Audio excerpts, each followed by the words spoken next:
दिल्ली, देश की राजधानी, जहां हर गली में लाखों सपने पलते हैं, लेकिन उन्हीं गलियों में कभी कभी ऐसा खौफ भी जन्म लेता है जो पूरे शहर को दहला देता है। मई की एक रात, अमन विहार का इलाका अचानक चीखों, भगदड़ और खून से लाल हो गया। सड़क पर लोग भाग रहे थे, कुछ लोग मोबाइल से वीडियो बना रहे थे, तो कुछ अपनी जान बचाने की कोशिश कर रहे थे। कुछ ही मिनटों में खबर फैल गई, डबल मर्डर हो गया, वो भी नाबालिग लड़कों का। सीसीटीवी कैमरों में कैद हुई तस्वीरों ने हर किसी को हैरान कर दिया। जो बच्चे अभी स्कूल की किताबों और खेल के मैदान में होने चाहिए थे, वे बदले, गैंग और हथियारों की दुनिया में उतर चुके थे। आखिर ऐसा क्या हुआ कि दिल्ली की सड़कें दो मासूम जिंदगियों के खून से भर गई? कौन थे वो लड़के? किस बात का बदला लेने निकले थे? और कैसे बदले की आग ने कुछ ही मिनटों में सब कुछ खत्म कर दिया? आज की इस कहानी में हम आपको अमन विहार के उस डबल मर्डर केस की पूरी कहानी बताएंगे, शुरुआत से लेकर उस आखिरी पल तक जब सड़क पर पड़े लड़के मदद के लिए तड़प रहे थे और कैमरे सब रिकॉर्ड कर रहे थे। कहानी की शुरुआत कुछ दिनों पहले हुई थी। इलाके में पहले से ही दो गुटों के बीच तनाव चल रहा था। छोटी छोटी लड़ाइयां, गालियां, धमकियां और सोशल मीडिया पर स्टेटस डालकर एक दूसरे को उकसाना, ये सब अब आम हो चुका था। धीरे धीरे ये दुश्मनी इतनी बढ़ गई कि एक युवक की हत्या हो गई। उस हत्या के बाद दोनों पक्षों में बदले की आग भड़क उठी। पुलिस ने मामला दर्ज किया, लेकिन इलाके में डर और गुस्सा खत्म नहीं हुआ। मरने वाले के दोस्तों ने कसम खाई कि वे बदला जरूर लेंगे। यही कसम आगे चलकर दो और मौतों की वजह बनी। बताया जाता है कि घटना वाली रात 3 नाबालिग लड़के एक स्कूटी पर निकले थे। उनकी उम्र इतनी कम थी कि शायद कानून भी उन्हें पूरी तरह अपराधी मानने से पहले बच्चा कहता, लेकिन उस रात उनके हाथों में गुस्सा था, दिमाग में बदला और दिल में हिंसा। वे रोहिणी सेक्टर 20 की तरफ पहुंचे। रास्ते भर वे एक ही नाम की चर्चा कर रहे थे। उन्हें शक था कि उनके दोस्त की हत्या में सामने वाले गुट के कुछ लोगों का हाथ है। वे उसी से हिसाब बराबर करना चाहते थे। रात गहराती जा रही थी, लेकिन बदले की आग उन्हें आगे बढ़ा रही थी। इलाके में पहुंचने के बाद उन्होंने कुछ लोगों से पूछताछ शुरू की। शुरुआत में लोगों ने ध्यान नहीं दिया, लेकिन धीरे धीरे बहस शुरू हो गई। बहस इतनी बढ़ी कि गाली गलौज और धक्का मुक्की होने लगी। इसी दौरान एक परिवार बीच में आया और मामला शांत कराने की कोशिश की, लेकिन गुस्से में भरे लड़कों ने किसी की बात नहीं सुनी। आरोप है कि उनमें से एक ने चाकू निकाल लिया। अचानक माहौल पूरी तरह बदल गया। लोग डरकर पीछे हटने लगे। कुछ महिलाएं चिल्लाने लगी। बच्चे घरों की तरफ भागे। सड़क पर अफरातफरी मच गई। चाकू लहराते हुए लड़के आगे बढ़े। सामने वाले लोग अब डरने के बजाय गुस्से में आ चुके थे। उन्होंने भी जवाब देना शुरू कर दिया। देखते ही देखते पूरा इलाका रणभूमि बन गया। लोग एक दूसरे पर टूट पड़े। सीसीटीवी फुटेज में दिखाई देता है कि कुछ लोग भाग रहे हैं, कुछ पीछा कर रहे हैं और बीच सड़क पर चीख पुकार मची हुई है। कोई सोच भी नहीं सकता था कि कुछ मिनट बाद 2 लाशें सड़क पर पड़ी होंगी। शायद उसे लगा कि अब अपनी जान बचाने का यही तरीका है, लेकिन अगले कुछ सेकंड में उसने जो किया, उसने सबको हिला दिया। उसने हमला कर दिया।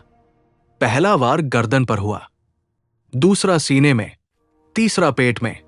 घायल लड़के दर्द से सड़क पर गिर पड़े। उनके दोस्त चीख रहे थे। आसपास के लोग डर गए।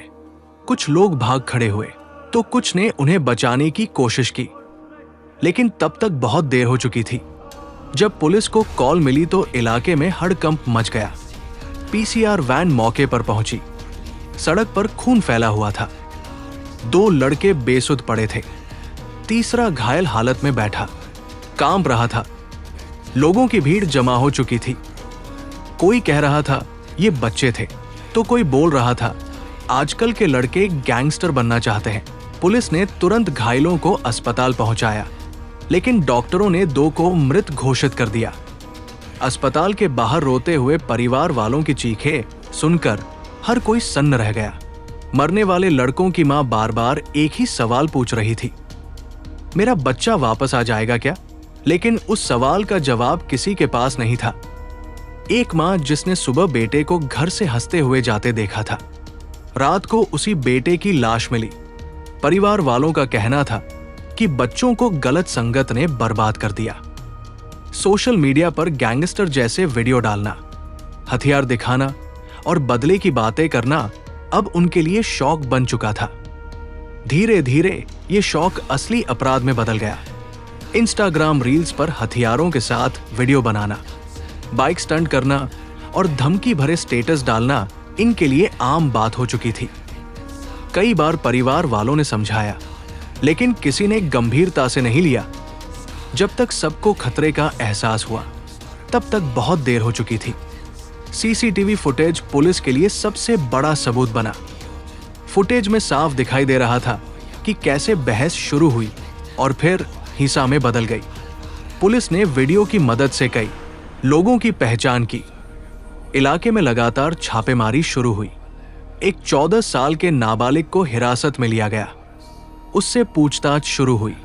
पुलिस ये जानने की कोशिश कर रही थी कि क्या ये पूरी घटना अचानक हुई या पहले से प्लान थी। साथ ही ये भी जांच हो रही थी कि नाबालिग लड़कों के पास हथियार कहां से आए। घटना के बाद पूरे इलाके में डर का माहौल बन गया।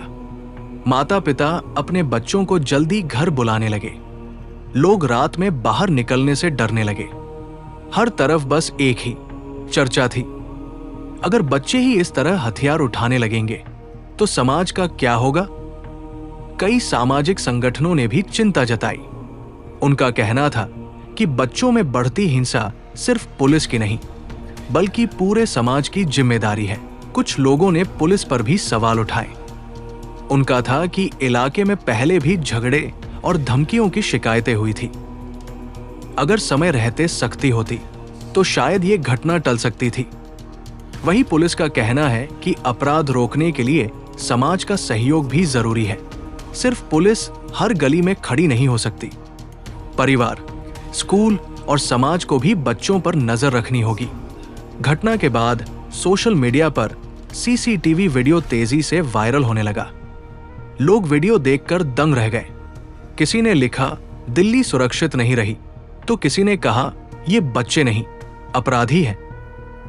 लेकिन सच ये है कि चाहे अपराध कितना भी बड़ा क्यों न हो, दो परिवारों की दुनिया हमेशा के लिए उजड़ चुकी थी। जिन बच्चों ने बदला लेने की ठानी, वे खुद मौत के शिकार हो गए, और जिसने हमला किया उसकी जिंदगी भी अब अदालत, पुलिस और अपराध की फाइलों में फंसकर रह जाएगी। ये कहानी सिर्फ एक डबल मर्डर की नहीं है। ये उस समाज की कहानी है जहां गुस्सा बातचीत से ज्यादा ताकतवर हो चुका है, जहां बच्चे किताबों से ज्यादा अपराधियों को फॉलो कर रहे हैं, जहां सोशल मीडिया की लाइक्स और गैंगस्टर इमेज ने कई युवाओं को गलत रास्ते पर धकेल दिया है। अगर समय रहते परिवार, स्कूल और समाज ने ध्यान नहीं दिया तो ऐसी घटनाएं और बढ़ सकती है। आज जरूरत है कि बच्चों को सही दिशा दी जाए। माता पिता को उनके दोस्तों, सोशल मीडिया गतिविधियों और व्यवहार पर नजर रखनी होगी। स्कूलों में सिर्फ पढ़ाई नहीं, बल्कि नैतिक शिक्षा और काउंसलिंग भी जरूरी है। पुलिस को भी उन इलाकों में ज्यादा सख्ती करनी होगी जहां गैंग कल्चर बढ़ रहा है। अवैध हथियार बेचने वालों पर कड़ी कार्रवाई होनी चाहिए।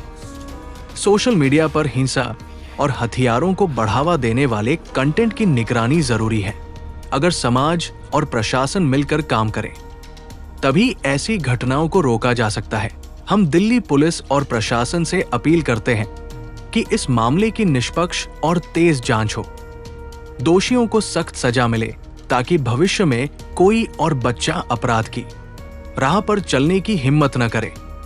साथ ही उन इलाकों में विशेष अभियान चलाए जाएं जहां नाबालिग अपराध बढ़ रहे हैं।